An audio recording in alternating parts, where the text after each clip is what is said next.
Because at the beginning of the campaign, his political party said that they were going to destroy the peace accord. Then lately, it became more,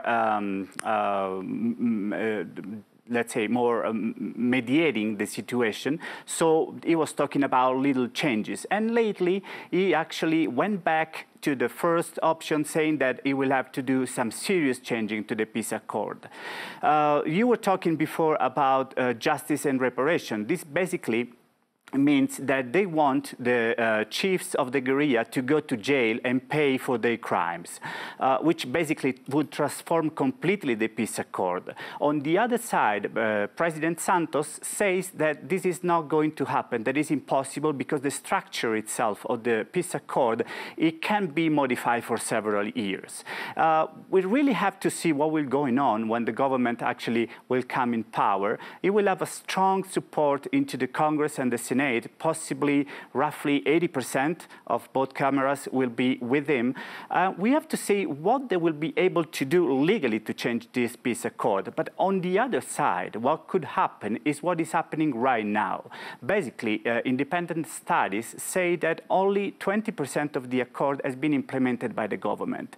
If they keep delaying this implementation, what would happen is that guerrilleros will start to go back into the jungle, and who knows, joining which kind of groups in the jungle. There are paramilitaries, there are dissidentials from guerrilla, which means former guerrilleros that are still fighting, and there is another guerrilla which is negotiating right now with the government. So it's a complex situation, and this was basically the main issue with the elections, and one of the main reasons why he won, because still a big part of the population is against. It's a polarized country. And Simone, Duque beat Gustavo Petro by over 12%. Petro accepting defeat. But speaking after that election, he said this was in fact not a loss. Tell us a bit more about why he was so upbeat.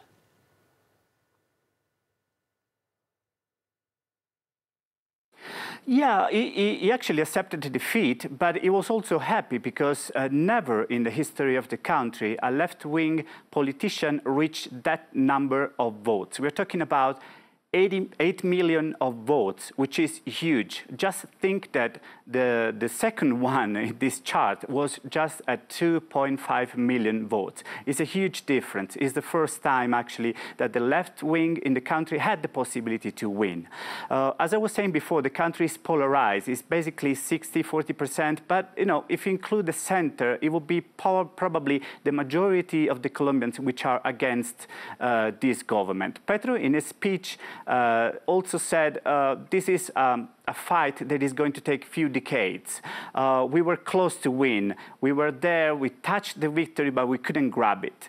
And basically, he said, in 4 years, we will try again. At least that's what we understood. And this fight, it will still going on. And he actually had a point, because on the other side, to beat him, all the old historical political forces had to go together around Duque. We're talking about the Liberal Party, the Conservative parties, the Cambio Radical parties. These are all big parties which basically cover the whole spectrum from the center to the right, and they also have a lot of problems, most of these parties, with corruption. So on one side we have this opposition led by Petro, which now will become a senator. This is a new rule here in Colombia, and it will oppose the government, and this government is a coalition of different forces that actually were fighting each other till 4 years ago. So he actually had a point over there. We have to see what goes on with the peace accord, with the negotiations,